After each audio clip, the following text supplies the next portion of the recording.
नमस्कार दोस्तों, स्वागत है आपका माधव क्लासेस पर।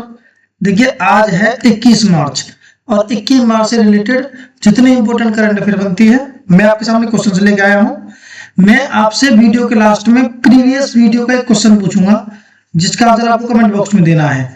तो वीडियो बड़े ध्यान से देखिए। हमारा पहला क्वेश्चन है, ब्राजील ने किस आयु वर्ग के बच्चों के लिए सोशल मीडिया नियमों को सख्त किया है? तो राइट आंसर हो जाएगा 16 वर्ष से कम बच्चों के लिए। देखिए, बच्चों के अकाउंट को अभिभावकों के अकाउंट से लिंक करना और मजबूत आयु सत्यापन मतलब एज वेरिफिकेशन अनिवार्य होगा।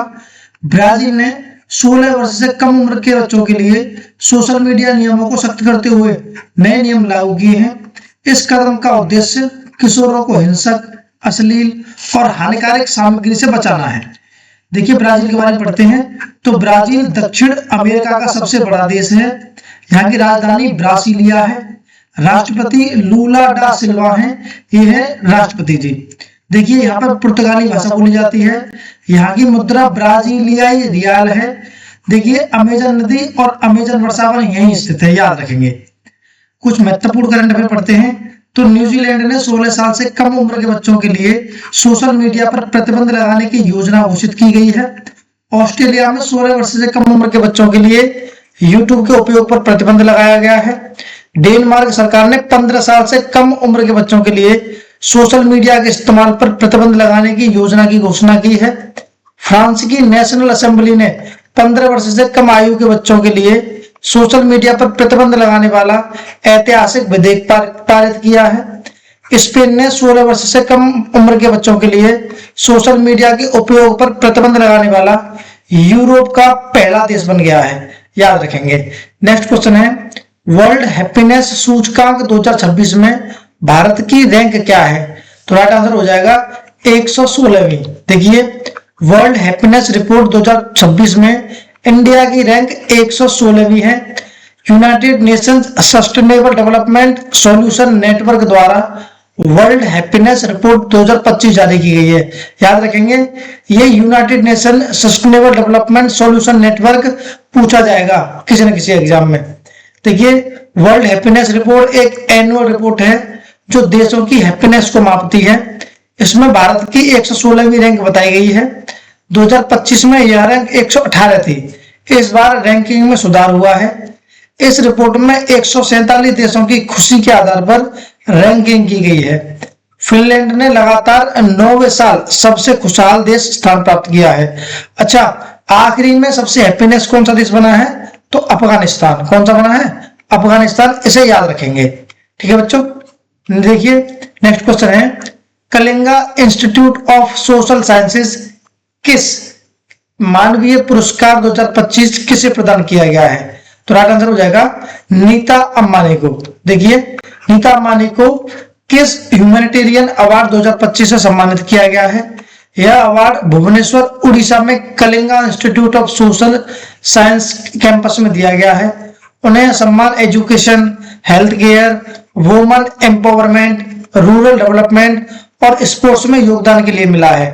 उनका कार्य रिलायंस फाउंडेशन के माध्यम से किया गया है।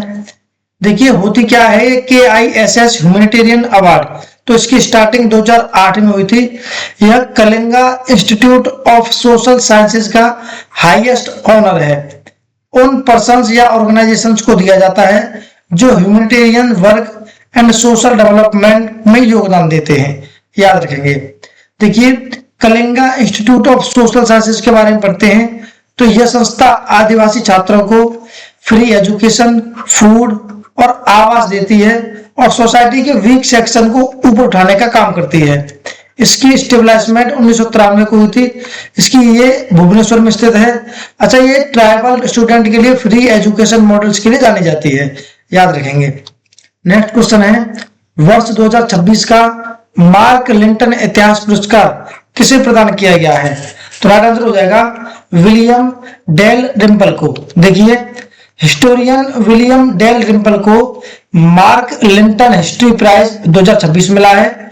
उन्हें यह पुरस्कार उनकी नई book the golden road, how ancient India transformed the world के लिए दिया गया है। देखिए, द गोल्डन रोड एक ऐसी बुक है जो प्राचीन भारत के व्यापार, धर्म और गणित के प्रभाव को दर्शाते हुए यूनिवर्सल संदेश देती है कि भारत ने दुनिया को कैसे बदला। देखिए, विलियम डेल रिम्पल एक जाने माने हिस्टोरियन और राइटर हैं जो अपनी शानदार रिसर्च और बुक के लिए दुनिया भर में मशहूर हैं। देखिए, William del Rimple United kingdom से संबंधित हैं। नेक्स्ट क्वेश्चन है, भारत ने तमिलनाडु के मट्टम तट पर फ्लोटिंग लीडार व्यू सिस्टम का सफल परीक्षण किया है। यह किससे संबंधित है? तो राइट आंसर हो जाएगा मौसम एवं पवन मापन से। देखिए, भारत ने हाल ही में तमिलनाडु के मुट्टम तट पर फ्लोटिंग लिडार व्यू सिस्टम का सफल परीक्षण किया है। इसे national institute of ocean technology ने पूरी तरह से भारत में इंडिजिनियसली बनाया है। देखिए, फ्लोटिंग लिडार मतलब light detecting and ranging view system, यह समुद्र में तैरने वाला एक उपकरण है। इसमें हवा की गति और दिशा को मापने के लिए लिडार लगाया जाता है। देखिए, यह टेक्निक लेजर पल्स का उपयोग करके समुद्र तल से 300 मीटर ऊपर तक के मौसम की सटीक जानकारी देता है। नेक्स्ट क्वेश्चन है, गुड़ी पड़वा या उगादी 2026 कब मनाया गया है? तो राइट आंसर हो जाएगा 19 मार्च को। देखिए, 19 मार्च 2026 को गुड़ी पड़वा और उगादी मनाया गया है। देखिए, गुड़ी पड़वा महाराष्ट्र और कोंकण रीजन में मनाया जाने वाला एक प्रमुख पारंपरिक त्योहार है जो हिंदू नववर्ष की शुरुआत का प्रतीक माना जाता है। यह चैत्र मास की शुक्ल प्रतिपदा को मनाया जाता है। गुड़ी पड़वा महाराष्ट्र में मनाया जाता है और उगादी आंध्र प्रदेश, तेलंगाना और कर्नाटक में मनाया जाता है। वेरी वेरी इंपोर्टेंट, याद रखेंगे बच्चों। देखिए, विक्रम संवत के बारे में जानते हैं। तो भारतीय पारंपरिक पंचांग ये 57 बीसी से स्टार्ट हुआ था। इसके फाउंडर उज्जैन के राजा विक्रमादित्य थे, जो शकों पर विजय प्राप्त करने के उपलक्ष्य में इन्होंने इस पंचांग की शुरुआत की थी। देखिए, हम लोग ग्रेगोरियन कैलेंडर से लगभग यह 57 साल आगे चलता है। मतलब यह चंद्रमा आधारित कैलेंडर है जो सूर्य की स्थिति के साथ तालमेल बिठाता है। विस्तार में जाने तो वर्तमान में वर्ष 2026 में विक्रम संवत 2083 चल रहा है। देखिए, इसका मतलब ये है जो वर्ष हमारी है उसमें हम लोग अगर 57 जोड़ देते हैं तो विक्रम संवत निकल के आ जाता है, याद रखेंगे। देखिए, भारत किसके उत्पादन में दुनिया का नंबर 1 उत्पादक देश बन गया है? तो राइट आंसर हो जाएगा नारियल के उत्पादन में। देखिए, भारतीय वैश्विक नारियल उत्पादन में 30% से अधिक 30.37% हिस्सेदारी के साथ दुनिया का नंबर 1 उत्पादक देश बन गया है। देश में प्रतिवर्ष लगभग 21,373.62 मिलियन नारियल का उत्पादन होता है। बजट 2026-27 के तहत नारियल संवर्धन योजना की घोषणा की गई, जिसका उद्देश्य पुराने पेड़ों को बदलकर उत्पादन बढ़ाना है।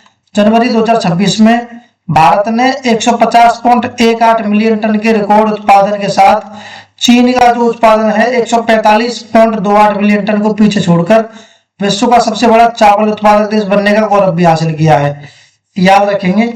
नेक्स्ट क्वेश्चन है, दुनिया का तीसरा सबसे बड़ा मेट्रो नेटवर्क वाला देश कौन बना है? तो राइट आंसर हो जाएगा भारत। देखिए, भारत ने दुनिया का तीसरा सबसे बड़ा मेट्रो नेटवर्क होने का गौरव प्राप्त किया है। पहले स्थान पर चीन और दूसरे स्थान पर अमेरिका है। देश में 1143 किलोमीटर से अधिक परिचालन मेट्रो लाइनें हैं और लगभग 936 किलोमीटर निर्माणाधीन है। 2014 में केवल 5 शहरों में उपलब्ध मेट्रो अब 26 से अधिक शहरों में फैल चुकी है। मेट्रो सेवाएं अब दिल्ली एनसीआर, मुंबई, चालूर, कोलकाता, चेन्नई, लखनऊ, पुणे, अहमदाबाद सहित 26 शहरों में संचालित है। नेक्स्ट क्वेश्चन है, भारत और इंडोनेशिया ने किस यूनेस्को विश्व धरोहर स्थल के संरक्षण के लिए रणनीतिक साझेदारी की है? तो राइट आंसर हो जाएगा प्रम्बानन मंदिर परिसर को। देखिए, भारत और इंडोनेशिया ने 9वीं शताब्दी के यूनेस्को विश्व धरोहर स्थल प्रम्बानन मंदिर परिसर के जीर्णोद्धार और संरक्षण के लिए एक रणनीतिक साझेदारी की है। समझौता भारतीय पुरातत्व सर्वेक्षण ASI और इंडोनेशिया के संस्कृत मंत्रालय के बीच हुआ है। प्रम्बानन मंदिर परिसर इंडोनेशिया के जावा द्वीप पर स्थित 9वीं शताब्दी का एक विशाल हिंदू मंदिर है, जिसे कैंडी रोरो जोंगग्रंग के नाम से भी जाना जाता है। यह यूनेस्को विश्व धरोहर स्थल भगवान शिव, जिसके मुख्य देवता हैं विष्णु और ब्रह्मा त्रिमूर्ति को समर्पित है। याद रखेंगे। नेक्स्ट क्वेश्चन है, हाल ही में भारत सरकार ने लोकसभा से कौन सा विधायक वापस लिया है? तो राइट आंसर हो जाएगा जन विश्वास, मतलब प्रावधानों में संशोधन विधेयक 2025 को वापस ले लिया है। देखिए 17 मार्च 2026 को भारत सरकार ने लोकसभा से जन विश्वास प्रावधानों में संशोधन विधेयक 2025 वापस ले लिया है। यह विधेयक छोटे अपराधों को अपराध की श्रेणी से बाहर करने और ईज ऑफ डूइंग बिजनेस को बढ़ावा देने के लिए लाया गया था। यह विधेयक व्यापार करने की प्रक्रिया को सरल बनाने के लिए और छोटे छोटे उल्लंघनों पर कठोर दंड से बचाने के लिए लाया गया था। यह विधेयक उद्योगों और नागरिकों दोनों को छोटे अपराधों पर जेल से बचाकर जुर्माना या चेतावनी तक सीमित करता है, जिससे व्यापार और जीवन दोनों आसान बनते हैं। देखिए इस तरीके से हमने आज के इंपोर्टेंट करंट अफेयर को पढ़ लिया है। ये हमारी लास्ट वीडियो का क्वेश्चन है, जिसका आंसर आपको कमेंट बॉक्स में देना है। क्वेश्चन है, साथी पोर्टल किस संस्था के सहयोग से शिक्षा मंत्रालय ने लॉन्च किया है? ऑप्शन है IIT Delhi, IIT Kanpur, IIT Bombay या IIT मद्रास। देखिए हमारी वीडियो डेली सुबह 6:30 बजे तक आ जाती है। क्लास को देखें, चैनल सब्सक्राइब करें, पढ़ाई करते रहें। बाय।